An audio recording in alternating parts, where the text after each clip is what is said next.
Boubacar Kamara et Isaac Liadji, deux joueurs formés à l'Olympique de Marseille. On parle beaucoup de leur avenir. Je vous rappelle qu'il reste plus qu'un an de contrat au premier nommé. Le deuxième n'a toujours pas de contrat pro et aiguise l'appétit de nombreux clubs étrangers, mais tout va bien. Enfin, on est rassuré, on a soufflé parce que il y a 2 jours en conférence de presse, André Villas-Boas nous a parlé du cas des 2 éléments et il nous a dit qu'il voulait rester à l'OM. Je vous propose, messieurs, avant de réagir sur le plateau, de vous rappeler les propos de l'entraîneur portugais de l'Olympique de Marseille. Non, alors j'ai parlé un peu avec Boba de ça. Il m'a dit qu'il veut rester, que ça va en train d'être signé. Évidemment, Boba et ses agents ont ses expectations et nos clubs d'entraîneurs, direction, a fait leur proposition en attendant une rencontre de départ pour faire signer le joueur. Mais le joueur est aussi Liadji et aussi Bouba Kamara, ils ont confirmé la volonté de rester à l'OM. De signer le contrat, l'extension du contrat. Après, évidemment, tout peut changer vite, mais j'espère que ça peut, jusqu'à la fin du mercato, ça se peut passer. Ils ont confirmé leur envie de rester à l'Olympique de Marseille. Samuel, tu as leur âge, grosso modo. Oui. Qu'est-ce que tu en penses, toi ? Est-ce que le fait qu'ils aient confirmé leur envie de rester à l'OM, pour moi, c'est 2 cas complètement différents. Déjà, il y en a un qui a fait beaucoup plus de matchs que l'autre. Bouba Kamara, au talent indéniable. Il a fait la saison passée compliquée comme tout le reste de l'équipe. Son tandem avec Ale Takar, ça a été une des pires défenses de Ligue 1 avec celle de l'en avant Guingamp.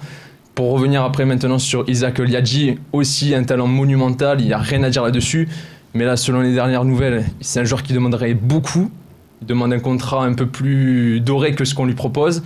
Donc si le mec qui n'a même pas fait ses preuves en professionnel avec un groupe pro commence déjà à vouloir un gros morceau de pain alors qu'il n'a rien fait, ça m'embête un petit peu. Donc la question, je crois, c'était Bouba Kamara. Est-ce que s'il ne prolonge pas, est-ce que ça m'inquiète ? Non plus. C'est un joueur qui a un talent qui peut exploiter ailleurs qu'à l'Olympique de Marseille. Je vais juste prendre un cas pour moi, parce que j'étais en tant qu'abonné au stade Vélodrome, j'ai vu le petit Chabrol qui est rentré sur le terrain, qui est très bon lui aussi. Et je me dis que ces jeunes, finalement, est-ce que c'est pas mieux pour eux, finalement, d'aller ailleurs qu'à l'Olympique de Marseille au vu du contexte actuel ? Alors c'est vrai qu'il pourrait aider l'OM sur la longueur, mais je me dis, pour le développement d'un Chabrol, d'un Liadji ou même d'un Camara, est-ce que c'est pas mieux d'aller dans un club structuré où ils vont pouvoir vraiment évoluer ? Parce qu'à Marseille, ici, même s'ils vont pouvoir rentrer, quand j'ai vu Chabrol jouer, le pauvre, je le voyais, il était complètement esselé. Donc je me pose la question de ces jeunes, je veux bien les faire jouer, mais malheureusement pour eux, à titre personnel, c'est pas chez nous qu'ils vont progresser. Kevin, qu'est-ce que tu en penses de cette position ? Alors qu'on parle souvent des jeunes à l'Olympique de Marseille, est-ce que tu y vois une place à Liadji à l'Olympique de Marseille ? Mais bien sûr que j'y vois une place. C'est même la saison où ils doivent se faire la place. Parce qu'on l'a dit juste avant, on ne peut pas recruter. Ou on recrutera quasiment plus personne. Donc on nous a parlé et on nous dit depuis le début que cette direction, depuis qu'ils ont repris le club, qu'ils voulaient tabler sur les jeunes de l'Olympique de Marseille. Ils ont passé des partenariats qu'il faut former et que c'est l'avenir de demain. Et je suis entièrement d'accord dessus. Comme j'ai dit, on ne recrute pas non plus les meilleurs espoirs qui sont en Ligue 2, en Ligue 1 ou dans d'autres clubs. Donc à un moment donné, il nous faut quand même des jeunes pour régénérer un effectif, une équipe, et même sur le côté financier, un club a besoin de jeunes joueurs. Je me pose encore la question quand même de comment ça se fait que Kamara et Liadji n'ont toujours pas ni signé leur premier contrat pro, ni prolongé. C'est impossible cette histoire. Est-ce que impossible. Alors voilà, on va se déplacer sur un terrain qui nous plaît tous beaucoup plus, à savoir le sportif. Bilal, est-ce que tu ne penses pas qu'il y avait aussi un côté de garantie qui était mise en place et que, notamment par exemple pour Liadji, on attendait de voir ce que Villas-Boas allait faire et que là au final le principal c'est d'avoir vu qu'ils ont une place, que Liadji il a des perspectives et donc au final l'aspect contractuel va suivre plus ou moins et qu'on n'a pas de raison d'être... Évidemment il faut surveiller ça mais voilà, c'est pas une inquiétude grandissante, ils sont plus proches de rester que de partir. Tu le vois comment toi ? Je pense que pour les agents de ces joueurs-là, il y a une notion de timing qui est vachement importante. Surtout que le monde est en train de changer. Il y a des joueurs qui ne sont même pas pro à 15 ans qui signent pour 10 millions d'euros à Manchester. Un contrat pro à quasiment 15 ans pour le jeune Cherki, Ryan Cherki. Tu te dis que maintenant, c'est terminé. L'époque où tu signes à 18 ans, 19 ans, maintenant à 15-16 ans, tu es déjà devenu une star, plus ou moins. Donc, je pense pas que, comme il a dit, on m'a raconté qu'il vit toujours au Parc Aliste apparemment, et qu'il vient toujours à l'entraînement de manière la plus saine possible. Mais bien sûr. Je pense pas que c'est lui qui veut gratter des centaines de millions, mais il est en position de force. L'OM est dans une situation compliquée. Il attendait juste de se dire, si Thauvin reste, je veux être une alternative c'est pas lui qui monte. C'est malheureusement son entourage. Ah oui, non mais. C'est les agents qui négocient tout. C'est les agents qui négocient. C'est l'entourage, Bien parce sûr. que lui, je suis persuadé que... Mais seulement, C'est comme ça. bien passé pour voir, il y a les mecs qui te mettent la main dessus, elles sont plus. Regarde, moi je prends encore, et je le répète, le cas de Boutoba. Il avait un entourage de rapaces. Quand tu voyais Boutoba, il voyait des billets de 500 €. Là. Bien sûr. Et bien le minot, il est allé au Betis Séville, je crois. FC Séville. FC Séville, il est à Montpellier. Ouais. Maintenant, il est à Montpellier, mais il est très fort. Aux dernières nouvelles, il va partir, je sais pas, dans une petite équipe étrangère, je sais pas trop où, juste. Mais pourquoi? Parce qu'il a été mal entouré, le minot. Que des rapaces. Je te prends le cas de Maxime Lopez. Tu vas me dire, moi j'adore ce petit. Pourquoi? Il est très bien entouré, il a ses parents. Il y avait son frère Julien qui était là. Il t'a fait le vide autour de lui en disant, rapace, allez vous faire un pain. Mais c'est important. Je veux dire, il y avait un entourage, mais sain, c'était la famille. C'est-à-dire qu'il y a des familles que c'est pas un entourage de sain. Et là, quand tu tombes un peu sur un agent qui est un rapace, qui sent qui va bouffer de l'argent, eh bien, ils sont en train de tuer la carrière des jeunes comme ça. Poursuivez, messieurs, avec la question sur le forum de Jojo 45, avec ses négociations.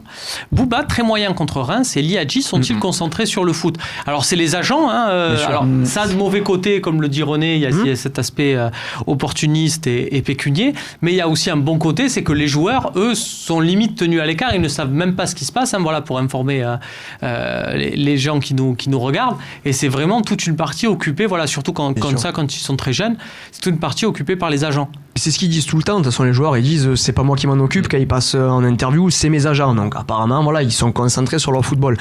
Pour revenir sur le sportif, je suis entièrement d'accord que Boubacar Kamara, sur la dizaine des derniers matchs de la fin de saison dernière, et là, ce qu'il a montré même par moment en préparation, et là même lors de la première journée, je le trouve très en difficulté au poste de défenseur central. C'est vrai que souvent, beaucoup s'amusent à démonter rapidement Kaletakar, mais sur le but que tu prends encore comme Torrens, c'est Kamara qui est au marquage de Boulaïdja au départ, ouais, qui passe, et qui se fait bien envoyer en l'air. Ouais, voilà, exactement.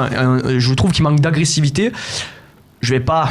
Ça va peut-être plaire à notre cher Rudy Garcia qui n'est plus là, mais lui disait qu'il ne le voyait pas comme un défenseur central. Et justement, voilà, tu vois, c'est justement cette nonchalance-là au poste de défenseur central qui lui faisait dire qu'il pouvait évoluer avec sa technique un cran plus haut. Qu'est-ce que vous en pensez de cette idée? Parce que j'ai entendu René tout à l'heure sur la première partie me dire, j'espère qu'on verra Kaletakar et Alvaro.